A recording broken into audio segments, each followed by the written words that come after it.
We begin with a frigid blast sweeping the U.S. A dip in the jet stream is bringing extreme cold and in some places heavy snow.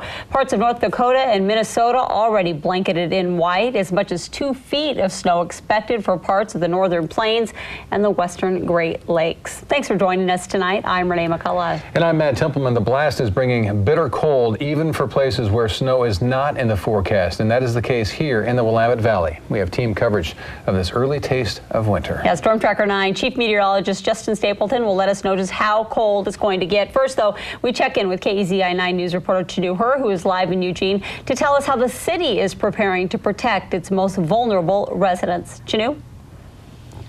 Well, guys, the temperatures are dropping here in the Willamette Valley, and residents say they're gearing up for what's coming, stocking up on winter clothes and accessories. And the Egan Warming Centers are also preparing, saying they're not open just yet, but if temperatures do fall below 30, they're ready to go. The cold has reached the Willamette Valley. I thought it was cold today. And people around Eugene are gearing up. It was foggy and chilly, and it looked windy, and so I just put on a scarf and a jacket and came out. Although not open yet, the Egan Warming Centers are also preparing for the dipping temperatures. So we don't know when we're going to be open because it depends on the temperature. So we are open whenever it drops below 30. Dan Bryant is the senior minister at the First Christian Church in downtown Eugene, the biggest of 5 Egan Warming Center sites in Eugene and Springfield.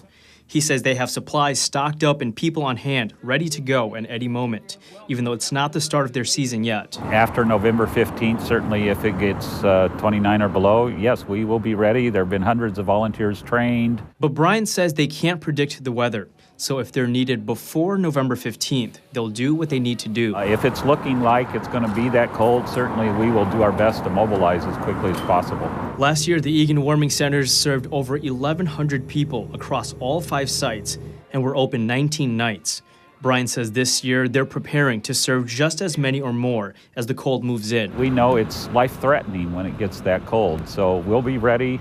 We'll serve as many people as we can, as many nights as we are needed. I think it's a great idea that the city can get involved and help people that way. Now, Brian says they do have all the supplies they need, just not on site yet, and they're always looking for donations, anything from blankets to warm clothes. Live in Eugene, Chanu Her, KEZI 9 News.